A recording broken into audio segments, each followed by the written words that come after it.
আরজি করে ছায়া পাঁশকুড়ায় সরকারি হাসপাতালের ভিতরে মহিলা কর্মীকে ধর্ষণের অভিযোগ ঘিরে উত্তাল।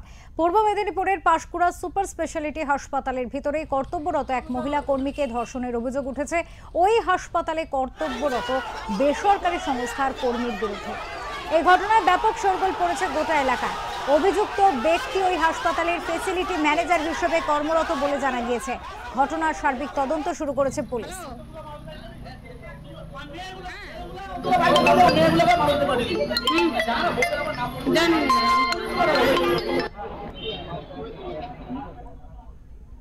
সূত্রের খবর, পাঁশকুড়া সুপার স্পেশালিটি হাসপাতালে বেশ কয়েক বছর ধরেই বেসরকারি সংস্থার মাধ্যমে কাজ করছেন পীড়িত মহিলা। তার অভিযোগ, আমাকে ক্রমাগত শারীরিক সম্পর্কের জন্য জোরাজুরি করছিল, কাউকে বললে মেরে দেবে বলে হুমকি দিচ্ছিল। এই বিষয়ে আমার সংস্থার ওপর তলায় জানিয়েছিলাম।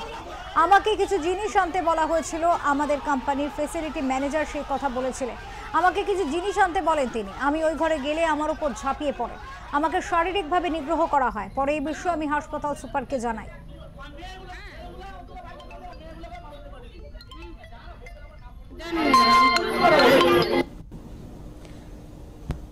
আমাকে দীর্ঘদিন ধরেই সব টর্চার করতাম। এখানে কাজে আসার পর থেকে এইভাবে বলতো যে তুমি যদি আমার সাথে কোনো সম্পর্ক না আসো তাহলে তোমাকে তোমার বাড়ির লোককে মেরে ফেলবে বা তোমাকে কাজ থেকে বার করে দেবো।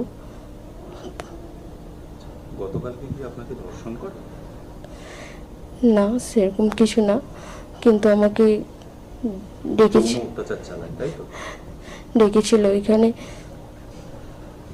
শারীরিকভাবে কি যৌন অত্যাচার চালিয়েছে? আমাকে নিচের রুমে ডেকে খুবই আমার সাথে খারাপ ব্যবহার করেছিল। শারীরিকভাবে মানে যৌন অত্যাচার চালিয়েছে আপনার সাথে? আমার উপর জোর করছিল।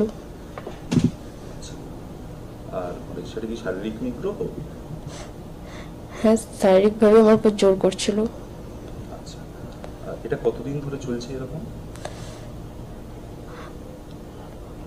অনেক দিনই। আগের কোম্পানি থাকাকালীন আমি আমার আগের কোম্পানির ফেসিলিটি ম্যানেজারকেও ব্যাপারটা জানিয়েছিলাম, কিন্তু কোনোভাবে আমাকে সাহায্য করেনি, সবাই এড়িয়ে যাচ্ছিল।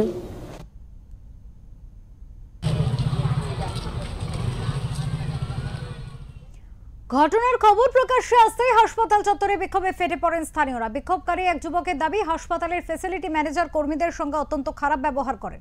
প্রতিনিয়ত মহিলা কর্মীদের সঙ্গে কুরুচিকর কথা বলেন। মাত্র 8 থেকে 10,000 টাকার বিনিময়ে কাজ করতে হয় কর্মীদের। ভয় দেখিয়ে যেভাবে ওই মহিলা কর্মীকে ধর্ষণ করার মতো অভিযোগ উঠছে, ওই ব্যক্তির কঠোরতম শাস্তির দাবি জানাচ্ছি আমরা।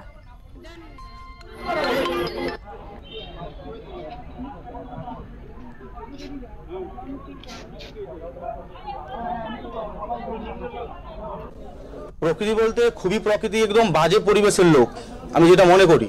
এবং যে সকল যে দিনের পর দিন ওখানে টর্চারিং করতো, হসপিটালে ওর আড্ডাখানা ছিল, যেটা আমরা মনে করি। সকালবেলা 9টার সময় এসে রাত্রিবেলা 11টার সময় হসপিটাল থেকে বেরিয়ে যেত।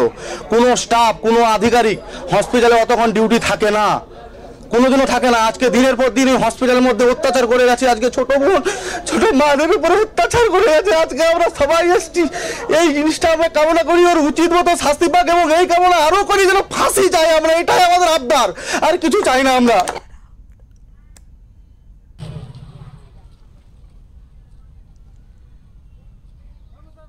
হাসপাতালের ভিতর চিকিৎসক, নার্স ও মহিলা কর্মীদের সুরক্ষা নিশ্চিত করার দাবি জানাচ্ছেন তারা।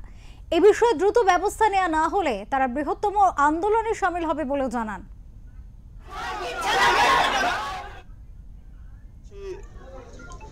পাঁশকুড়া সুপার স্পেশালিটি হসপিটালের এই ঘটনা আজকের নয়।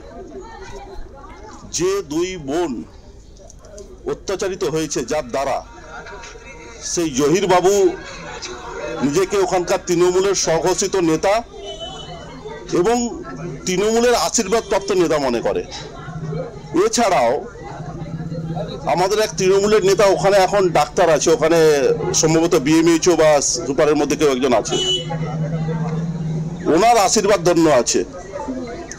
তার সঙ্গে সঙ্গে উনি পিতপুর সুপার স্পেশালিটি হসপিটালে বিগত 10 বছর ধরে নানা রকম অবৈধ কাজের সঙ্গে যুক্ত আছে এবং তার সঙ্গে সঙ্গে যত রকম অবৈধ কাজ ছাড়াও যত রকম অবৈধ টেন্ডার সহ ওষুধের 2 নম্বরি কারবার সহ যত রকম কাজ আছে সবে উনি জড়িত।